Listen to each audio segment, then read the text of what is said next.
Comiskey Park. I'm Al Janis, joining you live from the Sports Channel Hospitality Tent in Armour Square Park, just north of the ballpark. We have a special pregame coverage for you here, starting at 11:30, 2 hours of pregame coverage, and we will have that before the Seattle White Sox game. Now, during the course of that 2-hour show, I'll be joined both inside and outside the stadium by Sox broadcasters Kenny Harrelson and Tom Paciorek, along with our reporters Bonnie Green and Kenny McReynolds. We will hear from Sox chairman Jerry Reinsdorf, bullpen ace Bobby Thigpen. We'll also hear some singing from the Oak Ridge Boys and much, much more from Old Comiskey. Right now, our coverage continues with a special edition of White Sox Weekly with Tom Paciorek and manager Jeff Torborg. And a reminder, if you're coming out to the ballpark, please stop by and say hi here out at the Sports Channel tent. Now, until we come back here live at 11:30, enjoy White Sox Weekly. Hi, everyone. This is Tom Paciorek along with Jeff Torborg, inviting all of you to stay tuned for a special edition of White Sox Weekly. We're going to cover the last historic week at Comiskey Park. Going to give you a little showing about our great rookie prospect, minor league player of the year, Frank Thomas, and much, much more. So stay tuned for White Sox Weekly. Jeff and I will be right back with you.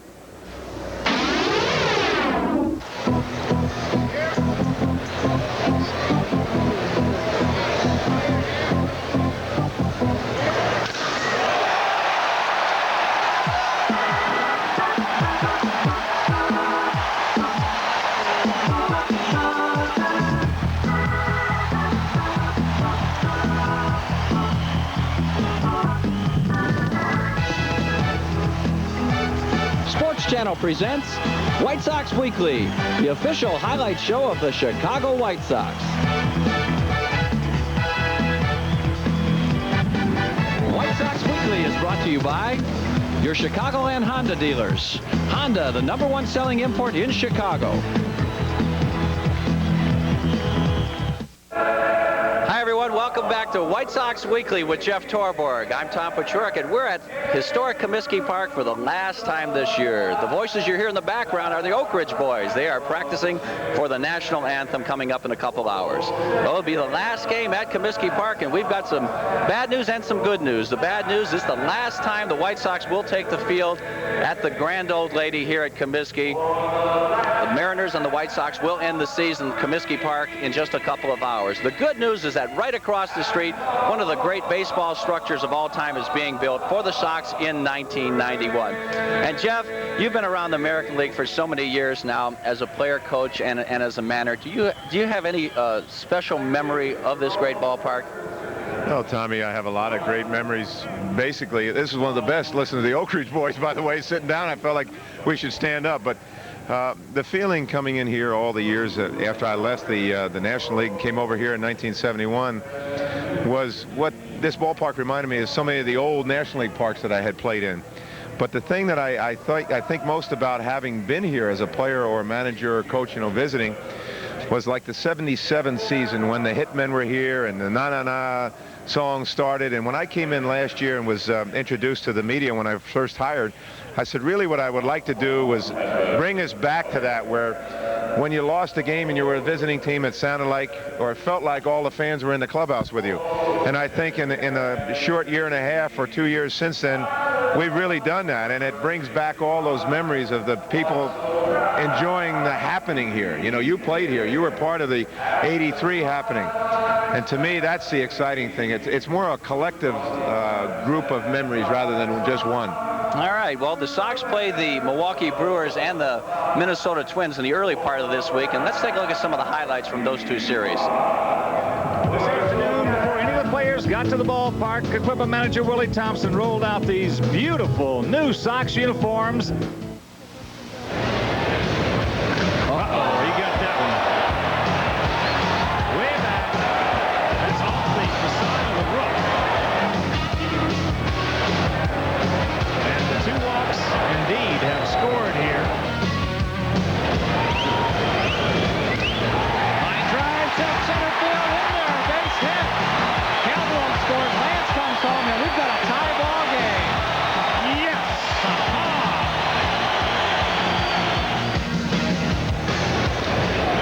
Little looper, Scotty can't get it. Sammy got a shot.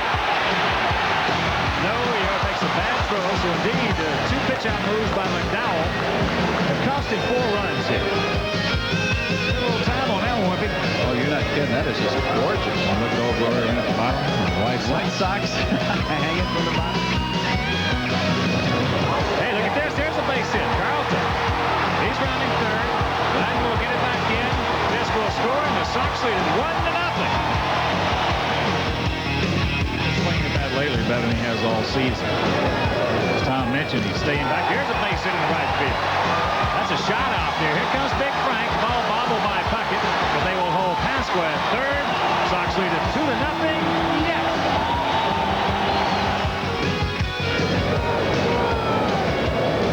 Oh, he's going. There's that good hook. Oh, you are so right on that call about Greg Hibbert's curveball. Big Frank playing well back to push. Ozzie over to first. And throw. Big Frank, good play. Yes. And the ball game is over. So the Sox indeed pick up their 90th victory of the season.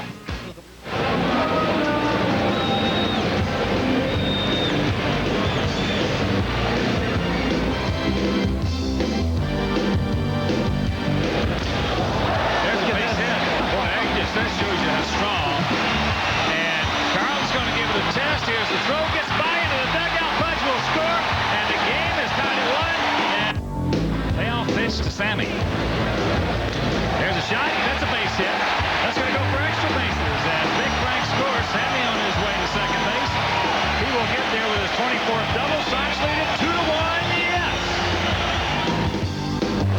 1-2 pitch. Great change. Gotcha. Hit a little semi-line drive in the right field. Amazing. Pitch. Oh, yeah. Out to right center. It's out. Get out of here. Oh, Frank Thomas. Home run number 6.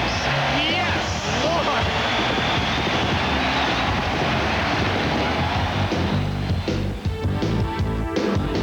Lance in left center. Gotcha.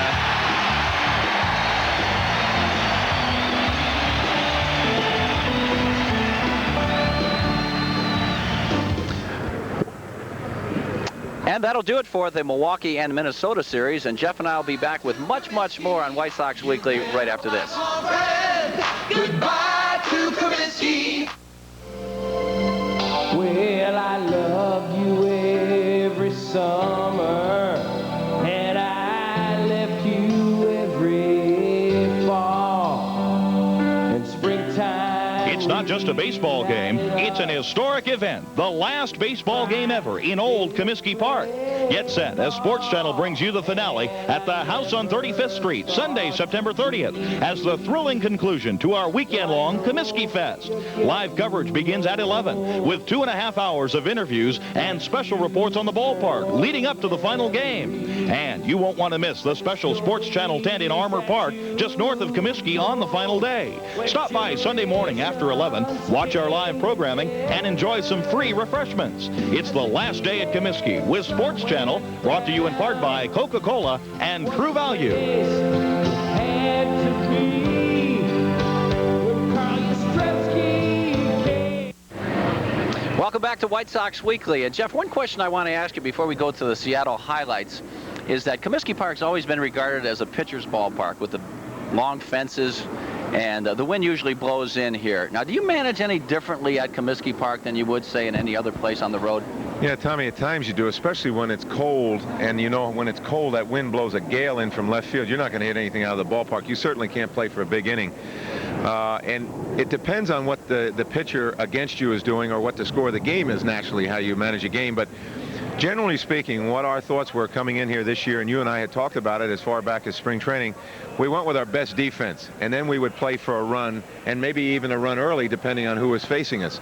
But the important thing that we would basically try to do is defend this field. The elements are vicious, even on a beautiful day. If we can remember the no-hitter against us that we won, they blew the game on 2 defensive plays. And what we did last year and learned the hard way, I guess, is that you really have got to have speed and your best defensive people on the field here, but especially on those days when the elements are against you, the wind blowing in and the bright sun. And how about the new Comiskey ballpark? That's going to be turned around a little bit. They say the wind's going to be blowing out. Is that going to change your strategy? I don't think so. I think if you can defend the most treacherous conditions, then you're set to play in anything. I really don't know what the wind conditions will be in that ballpark. I walked over there about 3 weeks ago, and it was blowing a gale. The wind was blowing a gale outside, but we were around the right field fence and didn't feel it at all. That stadium is so high. I don't know if it'd be like Yankee Stadium where the flags in one area will be blowing one way and the other area out in center field say we'd be blowing exactly the opposite. I think the wind will probably swirl a little bit, but it definitely will not be like it is here. When we get in, we'll see what happens, but I think the kind of ball club that we put together here can defend any field. All right, well, the Seattle Mariners are in town for the last weekend at Comiskey Park. Let's look at the highlights of that series. Senior, yes. Captain D from Connie says, they can throw pitches. You can beat them. Look at this. Way back into left center field. You can put it on the board. Home run for Big Frank Thomas.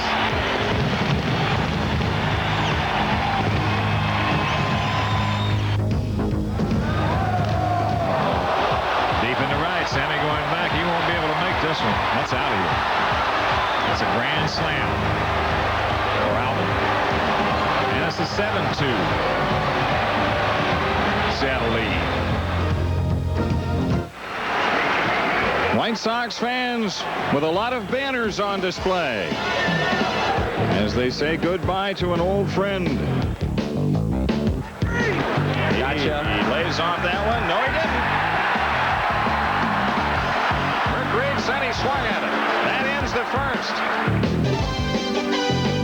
Feel good, Peg. Oh, smash off Young. The run is in, and Ventura safe at first.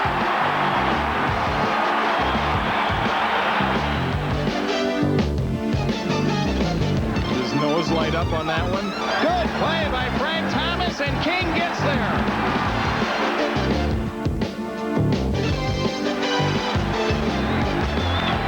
There's a ground ball up the middle and through. The tying run is in. The lead run scores as Buhner misplays it, and the White Sox have the lead. Fletcher hits a fly ball to right, and that's deep enough. Riley the catch. Here comes Karkovice. And it's a 5-2 lead. Scotty Fletcher delivers on the sacrifice fly. Go-Go Sox are back.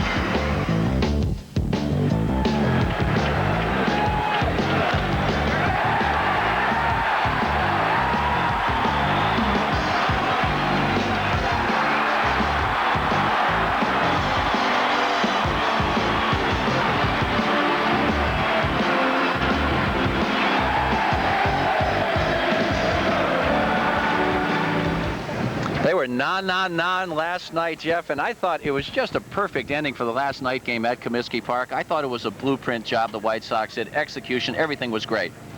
Tommy, you know how we scratched and clawed all season long. We've done the little things, and of course people got tired of hearing me say that, but then all of a sudden the fans caught on with it, doing the little things, and really that's what you got to do to win. Most clubs do anyway. We don't beat people over the head with big home runs and big innings normally, but last night's game we stayed close. We got behind the home run.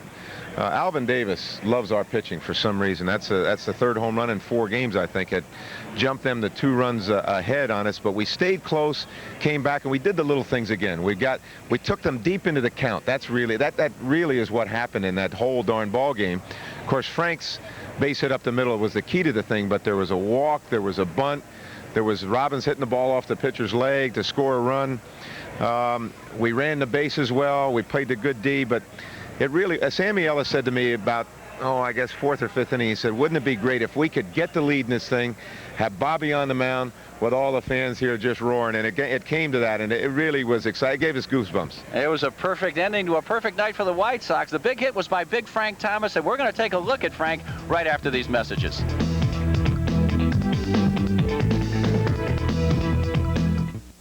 We're back live at historic Comiskey Park in Chicago for White Sox Weekly. And just last week, Big Frank Thomas was named Minor League Player of the Year. I'll tell you what, Frank has done a number, not only at the minor league level, but he has come in the 2 months that he has been in the White Sox lineup. He has just been devastating. And if you don't think that the Minor League Player of the Year is a big honor, let's take a look at some of the other guys who have received this award.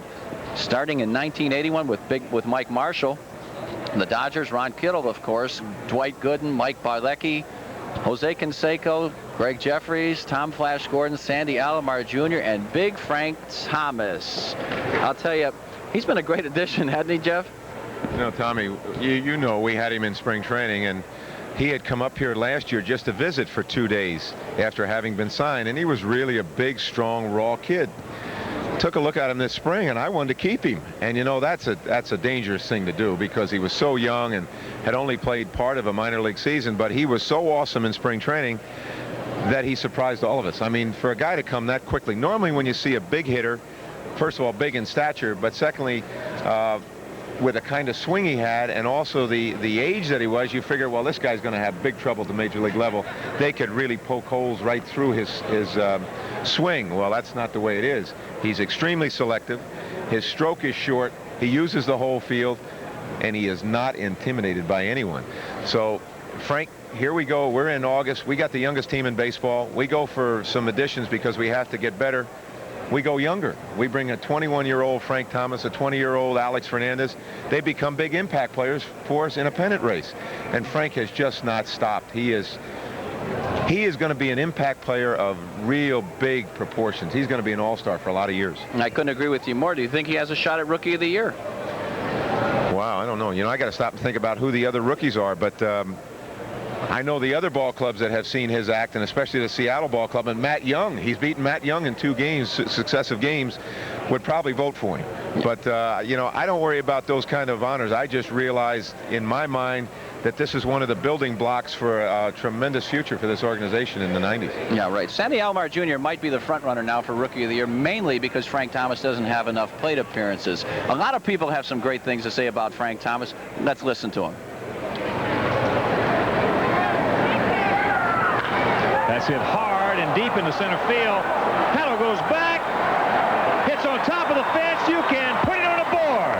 A home run for Frank Thomas. He atones for the error. Sox lead it 2-1. Yes. Certainly in its own right, Frank's season at Birmingham is the major reason why he's winning this award this year. And I certainly don't think we can overlook that. He had a season in which he hit .323 with 18 home runs. He led the Southern League in walks, and he led all of minor league baseball in on-base percentage. So certainly he had a strong minor league season, and what we've seen so far in 2 months in Chicago is the beginning of a terrific major league career. Taking some of Frank's honors just another step further, we do several surveys with Baseball America and talking with the managers around the league, and Frank was at the top of the list in a number of things we did this year. He was voted the top major league prospect in the Southern League. He was voted the player with the best power. He was another award he was received, and it came from voting from managers. He was selected the most exciting player in the Southern League. So I think you've got a lot to look forward to here in the next, as Jeff mentions, next 15 years or so here in Chicago. So without going on too much further, I'd like to bring Frank up here and present him with our 1990 Minor League Player of the Year award.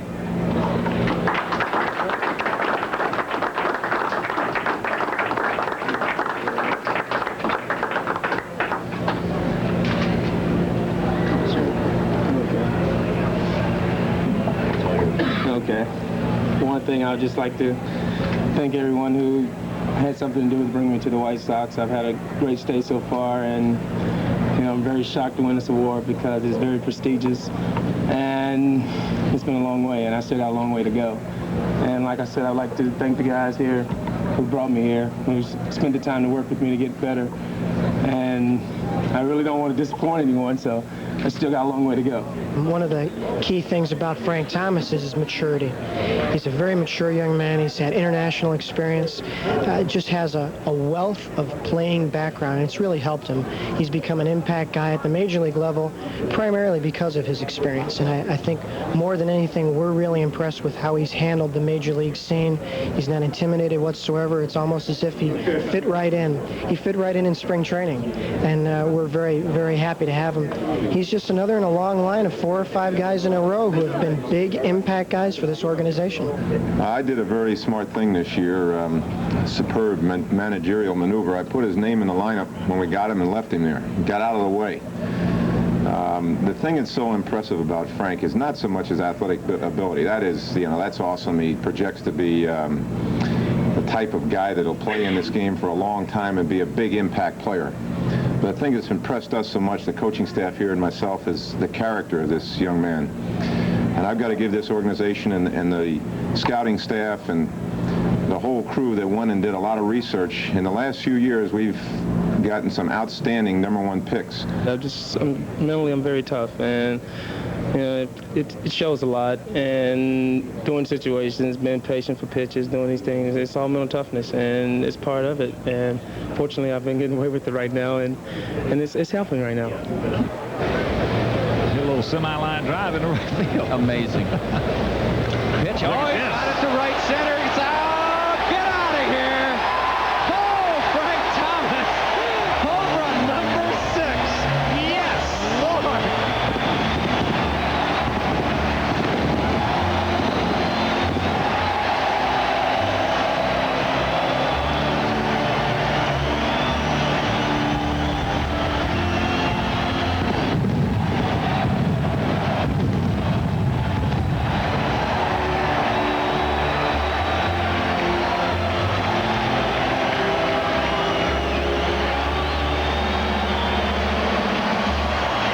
They're going to be doing a lot of na for Big Frank, because he has hit major league pitching just as well, if not better, than he has minor league pitching.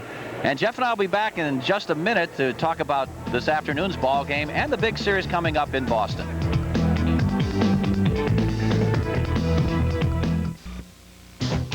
The 1980s and the Chicago White Sox. From the storybook season in 1983 to the end of the decade at historic Comiskey Park, the Chicago White Sox are a team of constant change and excitement.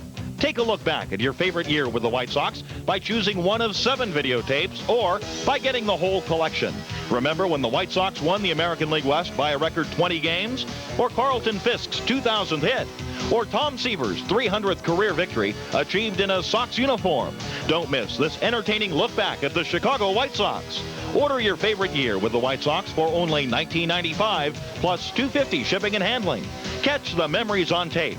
To order, send check or money order to Sports Channel Chicago. White Sox highlight tape, P.O. Box 506, Oak Park, Illinois, 60303. Be sure to specify which year or years you would like to ensure quick delivery.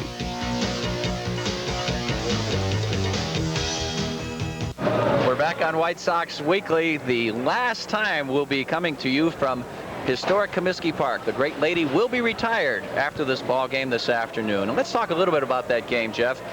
You got the big boppers going for you this afternoon, and Jack McDowell's on the mound. Yeah, of course, Jack has done such a great job for us all year. And last 2 outings he's lost. The one prior to the last one was the one in Oakland. He was so gunned up for that. That was against Dave Stewart, that he just kind of came out of his game. He wanted it so badly that he was probably 2 feet off the ground. The last one, he gave up the big first inning, or the early inning, and then he bounced back. But I look for Jack to have a good game today. But he has been sensational for us. He really has made a difference. When we needed it most, he stepped forward and became the ace of the staff. As far as the rest of the lineup, I tried to rest the big guys yesterday because this day is very important. It's very symbolic to all of us.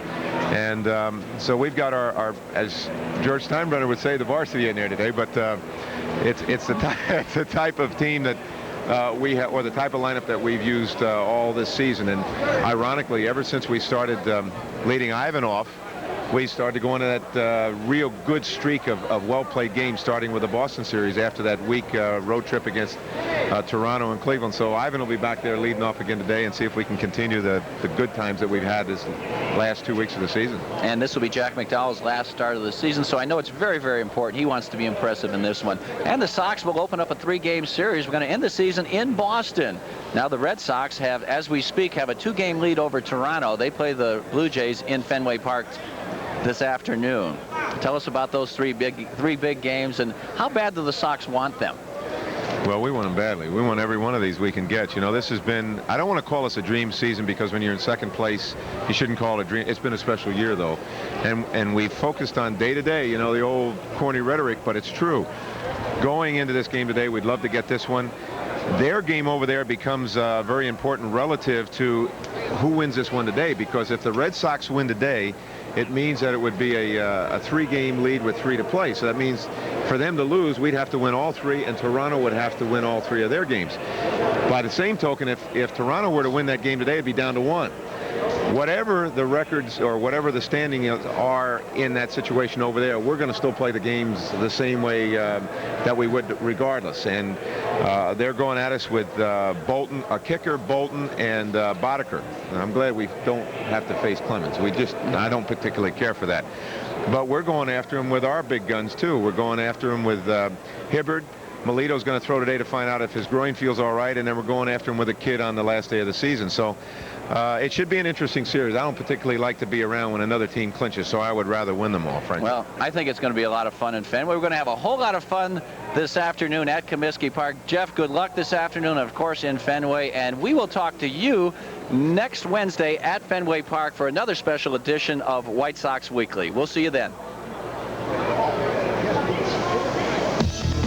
White Sox Weekly is brought to you by your Chicagoland Honda dealers. Honda, the #1 selling import in Chicago.